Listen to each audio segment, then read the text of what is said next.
There's a report, $250 million has been set. You and Pac, has it been set, and have you signed it? No, that's not true. And I haven't signed yet, and he hasn't signed yet, you know. It's just been speculations and rumors, but hopefully we can make the fight happen. Nothing signed, just rumors. And so we, the fans, continue to wait. From what you heard last night, Stephen A., are you confident or less confident that the fight will ever take place? I'm less confident, believe it or not, because NBA weekend, All-Star weekend has passed. Usually when you're going to have a fight, particularly one just in a ballpark of this magnitude, you really capitalize off of marketing something either during Super Bowl week or NBA All-Star weekend. The fact that both of those dates have passed with no deal being signed, I'm becoming more and more apprehensive that it will happen. Floyd Mayweather has told me that he is trying his best. Obviously, he believes that Bob Arum continues to be in the way. There are others that obviously agree with him. I've got contacts at both networks and folks in the boxing community who say the same thing, because Bob Arum is not just going to step aside. But it is undeniable that, you know, ultimately, if Floyd is hell-bent on getting this done, it can get done. So as a result of that, you know, you just sit back and you just say, hey, it is what it is. Me personally, I'm tired of talking about it. I know I have to, though, not just because of the purposes of this show, but I love the sport of boxing. And to me, it's what the sport of boxing deserves. They deserve Manny Pacquiao and Floyd Mayweather once and for all. And as far as I'm concerned, both fighters, and I don't mean to be disrespectful because I'm not trying to be disrespectful. I'm just speaking as a boxing fan at this particular moment in time. I'm not really interested in seeing either one of them fight anybody else until they fight each other. I've seen Floyd Mayweather against some of the best. I've seen Manny Pacquiao against some of the best. I want to see them up against each other because I know Pacquiao wants it bad. And as far as I'm concerned, with all the junk Pacquiao and his camp have talked, Floyd Mayweather should want it bad. And since Floyd Mayweather consistently tells us he wants to give us the fights we want to see, the people to fight they want to see, this is the one that we want. I totally get where he's coming from about Arum. I don't think he's making it up. I don't think it's an accident that Floyd has fought several people who were once in Arum's camp that are no longer there. All of those are legitimate arguments that those fights took place after they were able to shake off Bob Arum as opposed to them being under his stewardship. But in the end, the fight game is what it is. And we deserve the fight that we want to see. We want Floyd versus Pacquiao. And anybody who's getting in the way of it, pox on their house. Plain and simple. So, Stephen A., didn't you tell me early last week, that if that fight didn't get hammered out in a couple of more days, there's no way they'd make that, what was it, May 2nd deadline that they were shooting for? That's right. Right. Yes, sir. Okay. Doesn't mean they can't fight in June or something like that, but, you know. Yeah. Well, go ahead. Yeah. Okay. I'm with you. I am less confident. I did go back and I did read the report that David Aldridge was referring to last night on TNT that he asked Mayweather about in the London Sunday Telegraph by a boxing writer by the name of Gareth A. Davies. And anybody with a middle initial of A, period, I have great respect for, because they're all trying to be Stephen A. Smith. So again, maybe he knows almost as much boxing as Stephen A. does Gareth A. Davies. All that said, even though this piece had the ring of authenticity, he pointed out that his source was in the Pacquiao camp. We've had lots of leaks from the Pacquiao camp. We've had Bob Arum himself say, we're almost done here. Just need to cross some T's and dot some I's. I still think the Pacquiao camp is trying to publicly pressure Floyd may or may not Weather into taking this fight, almost dare him or shame him into taking this fight. So if Gareth A. Davies' report had been based on a source in the Mayweather camp, I would have been a little more inclined to say, hey, maybe he's on to something. It was a well-written piece, but again, when it's only coming from the Pacquiao side, I'm still starting to doubt that this fight is ever going to happen. And again, I know you brought it up last week, but when Curtis Jackson 50 Cent was in the Sports Illustrated offices last week, he, once again, I know they've been beefing for a long time. They've had a long-standing feud, but he said that Floyd is scared to death, to quote 50, scared to death to fight Manny Pacquiao. So one thing leads to another, and I think that Floyd is still running. And he seemed a little caught off guard last night when he was trying to answer the question, no. Even though you could suggest that maybe he wanted to delay the announcement to come just from him somewhere after the All-Star game. The piece in the London Sunday Telegraph was speculating that maybe he would try to upstage the All-Star game with this announcement last night. Obviously didn't happen. I still doubt it will happen.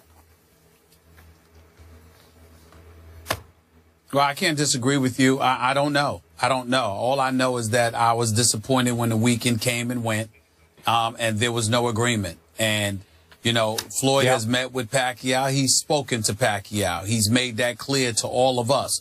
He's also made it clear to all of us that Bob Arum is in the way. Numerous folks, not just Floyd Mayweather, have pointed out some inconsistencies or embellishment on the part of Bob Arum. You know, and you talk about how Bob Arum may be trying to just coax Floyd into making a deal, trying to use the, you know, court of public opinion to pressure Floyd to acquiesce to his behind-the-scenes demands. I don't know. All I know is that, you know, we want to fight. And if Bob Arum is in the way, I think that people who cover Bob Arum should highlight that and point that out. I think that we all, again, I'm going to go to what I keep saying. This platform, this is a nationally televised show, live. I would love for Bob Arum, Floyd Mayweather Jr. to come right in studio with Manny Pacquiao. We can have them for the whole 2 hours if they want to. Let's talk about the differences here and get it done. Whatever it takes. All we want is to get it done. That's all we want. We want to get it done so there's a fight. And we want to expose whoever's in the way preventing this fight from happening. That's what we want. All right, so listen. I am so with you, Stephen A. And empty promises continue. There is no fight, but the fans shall wait. Coming up next, we'll talk about the second half of the NBA season. It begins. Can the Thunder get to and hold on to that final playoff spot in the West? Studies and stats say yes. We discuss in just a few moments. All right, so he didn't leave the 49ers. They left him. Jim Harbaugh said leaving San Francisco, they're not mutual. Alex Smith, former 49er and now Chiefs quarterback, says he was surprised that Harbaugh and the 49ers couldn't work it out. Harbaugh led the 49ers to 3 straight NFC championship games and 1 Super Bowl appearance, but they couldn't work it out. I'm saying that with a question mark. Skip Bayless, what does this say about the organization? I'm not sure what it says about the organization, but I do believe, Stephen A., that what Jim Harbaugh said publicly about this was disrespectful to and unfair to the University of Michigan, for which he now works. It just seems like he's now saying, oh, I really didn't want to leave the 49ers. They pushed me out the back door.